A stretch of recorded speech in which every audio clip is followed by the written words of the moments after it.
किसी सहाबी ने अपने बच्चे की शादी पर अपने घर में लाइटिंग नहीं कराई, लेकिन आपको दुनिया का कोई आलिम ये फतवा नहीं दे सकता कि लाइटिंग कराना हराम है। आप शादी के मौके पे सारी गली सजा लो, आप सारी छतों पे लाइटिंग करा लो, कोई आदमी ये आपको फतवा नहीं दे सकता कि शादी के मौके पर लाइटिंग कराना जायज नहीं। कभी सुना है आपने किसी से?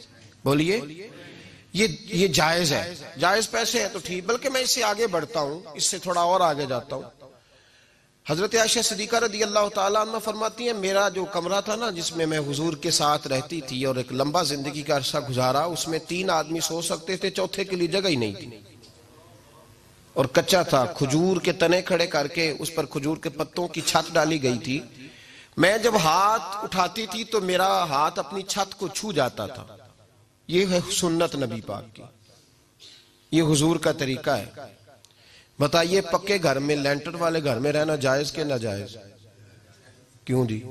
हुजूर तो कच्चे मकान में रहते थे, आपने कैसे पक्का बना लिया?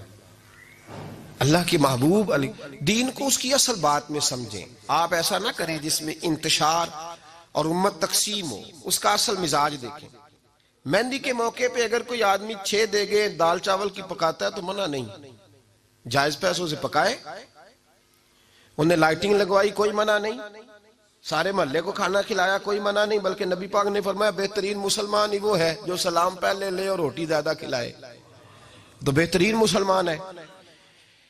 नाजायज क्या है? नाजायज है शादी के मौके पर बैंड बाजा बजाना, उसमें रक्स करना, उसमें भंगड़े डालना, औरतों मर्दों का इख्तलात होना, औरतों की मूवी बनाना, ये चीजें नाजायज है। तो जो नाजायज है उस पर पाबंदी लगाई जाएगी, जो जायज है उसके बारे में ये कहा जाएगा कि भाई एहतियात की जाए, सुन्नत की तरफ देखा जाए तो बेहतर यही है।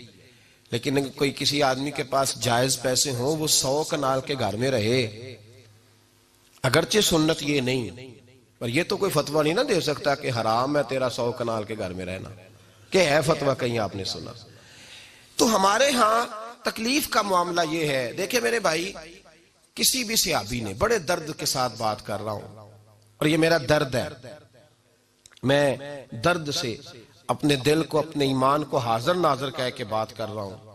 उम्मत बट जाती है हर मौके पे यार, हर जगह ही तकसीम हो रही है उम्मत मुस्लिमा। हर रोज कुछ ना कुछ फतवे ऐसे मिल जाते हैं जिसमें दरारें पड़ती हैं। किसी सहाबी ने किसी मस्जिद के अंदर इश्तिहार छपवा के, ऐलान करा के दरसे कुरान कराया है कभी? सीरतुन नबी का जलसा, खत्म बुखारी, मदरसे का दस्तार फजीलत का जलसा, आपने इश्तिहार पढ़े हैं ना? ये सारे मकातिब फिक्र के होते हैं कि नहीं होते? किसी सहाबी ने इस तरह, वो तो रोज दरसे कुरान देते थे, लेकिन इस तरह इश्तिहार छपवा के, पोस्टर लगा के, और मिस्र से किसी सहाबी को स्पेशल बुलवा के या यमन से बुलवा के मस्जिद के अंदर कभी दरसे कुरान के इज्तिमात कराए, सीरतुन नबी के जलसे, खत्म बुखारी के? ओ भाई, ये सारी चीजें हुजूर के सहाबा की सुन्नत से मुरवजा अंदाज में साबित नहीं। मुझे बता मेरे भाई, मैं दर्द के साथ तुझसे सवाल करता हूं कि सीरतुन नबी के जलसे में तू पेशावर से मौलाना बुलाए, पिंडी से बुलाए, तू गुजरात और कराची से लोगों को बुला करके अगर सीरत का जलसा कराए और तू उसमें एक आदमी को कराची से बुलवाया जा रहा है तो तूने उसको 20,000 की टिकट भी दी और इश्तिहार पे भी जलसे पे खर्च हुआ, फिर लंगर भी पका, खाना भी तूने खिलाया, ना तुझे कोई बेवा याद आई, ना तुझे कोई मिस्कीन याद आया, ना तुझे कोई गरीब याद आया।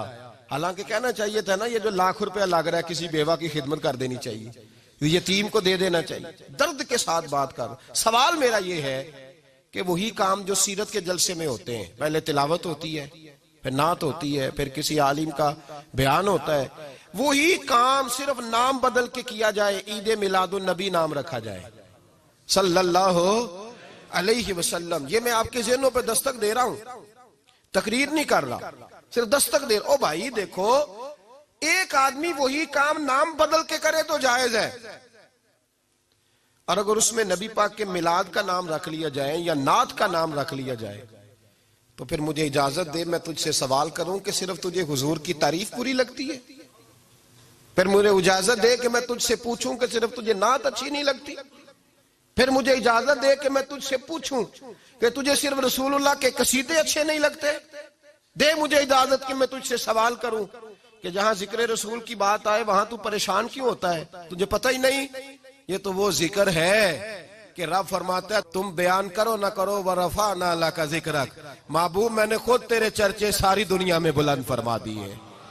और नबी पाक ने पूछा हजरत जिब्रील से कि चल जिब्रील तू बता मेरी उम्मत को पता चले रब ने मेरा जिक्र कैसे बुलंद किया है।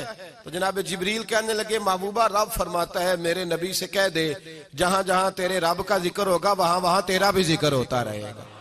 ये तो मोहताज ही नहीं किसी का।